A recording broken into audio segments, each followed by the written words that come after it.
Setelah perjalanan yang panjang ini, tibalah kita di Tempuran Opa Oyo. Sebelum kita menuju Tempuran Opa Oyo, kita diharuskan menempuh dengan jalan kaki. Nah, ini kita berjalan kaki terlebih dahulu dengan jalannya yang agak turun ke bawah. Dan setelah berjalan kaki, tibalah kita di Tempuran Opa Oyo yang terletak di wilayah selatan daerah istimewa Yogyakarta, tepatnya di kawasan pesisir Bantul.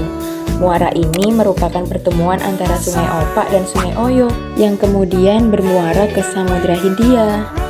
Pertemuan dua sungai ini menciptakan dinamika fluvio maritim, yaitu interaksi antara proses daratan dan laut. Arus sungai membawa sedimen dari hulu, sementara gelombang laut memengaruhi bentuk muara. Tempuran Opa Oyo terbentuk melalui proses alam yang panjang, yaitu yang pertama melalui proses geologi.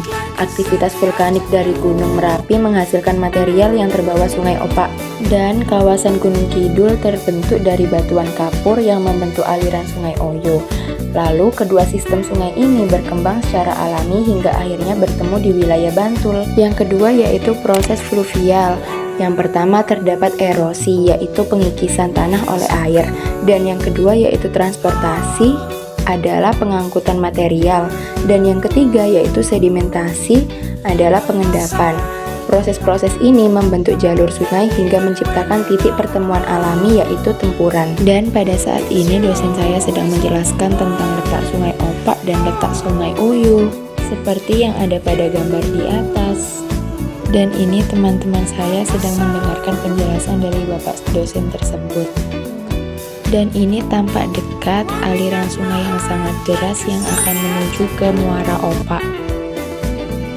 Aliran sungai tersebut yang membuat interaksi antara debit sungai dan gelombang laut dapat memicu perubahan bentuk muara secara cepat, yang berpotensi menimbulkan bencana seperti banjir dan abrasi.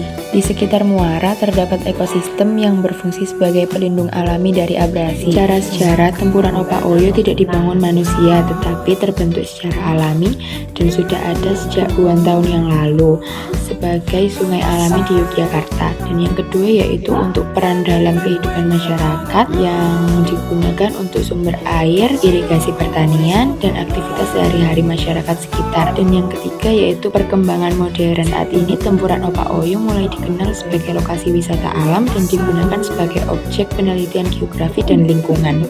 Dan ini adalah beberapa vegetasi yang berada di dekat Tempuran Opa Oyo. Seperti pada video, di sini terdapat banyak sekali vegetasi. Setelah selesai penjelasan dan observasi, kita kembali ke dalam bis dengan menempuh jalan kaki seperti waktu berangkat. Nah, saat di jalan kita juga banyak menjumpai vegetasi seperti gambar di atas. Setelah itu, kita masuk ke dalam bis dan melanjutkan perjalanan selanjutnya. Kita berada di Opa